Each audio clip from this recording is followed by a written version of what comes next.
They rang the doorbell like they owned the place. Technically, they thought they did. My ex-wife. And him, still smelling of champagne and arrogance.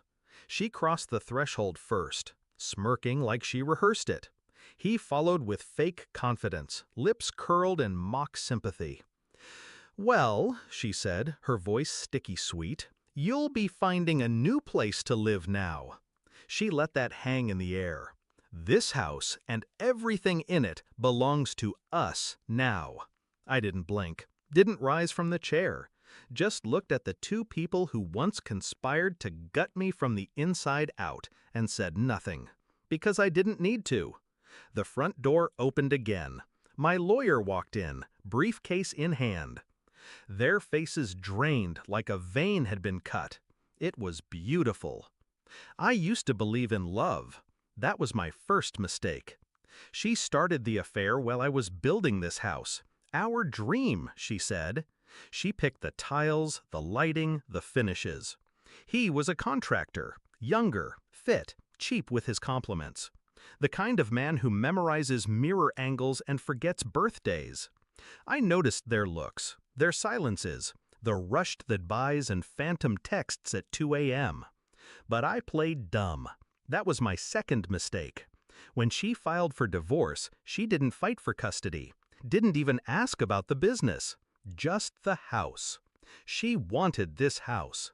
At first I thought it was sentiment. Now I know it was strategy. They assumed they won. She married him a month after our divorce finalized.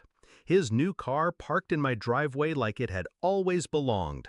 She took photos in front of the fireplace we designed together, posted them, tagged them, "Home is where the heart rebuilds." I saw it all.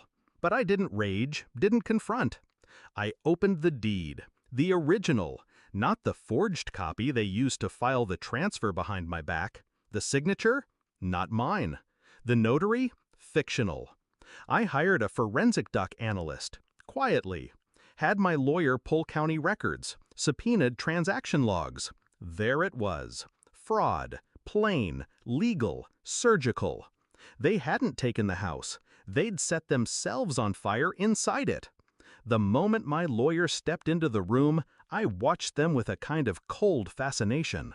He froze, eyes darting like a man cornered.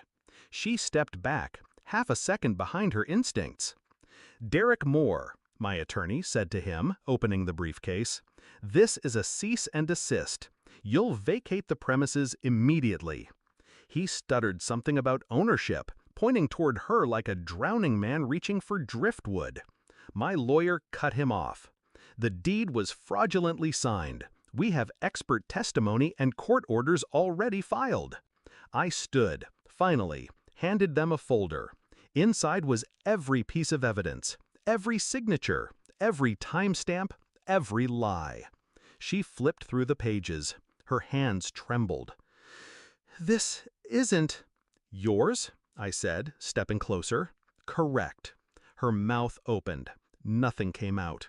I walked past them, slow and deliberate. Every step an indictment.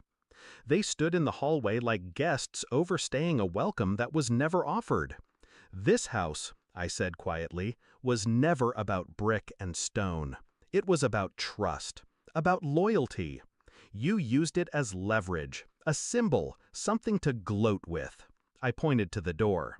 "Now, it's just a reminder." Neither moved. "I won't press charges. Not yet." Her head snapped up. "But the moment you set foot on my property again, then we escalate." She tried to speak, apologize, maybe, manipulate, more likely. I shut the door in her face. That night, I walked the house in silence. The echo of their footsteps still faint in the floorboards. It didn't feel like home anymore. But it didn't have to. This place wasn't mine because of the mortgage or the marble countertops. It was mine because I survived it. She'll spend the rest of her life chasing validation, trying to rewrite the ending in her favor. But some endings don't need rewriting. They just need to be watched as they unravel. And I'll be right here. Lights on, locks changed, and free.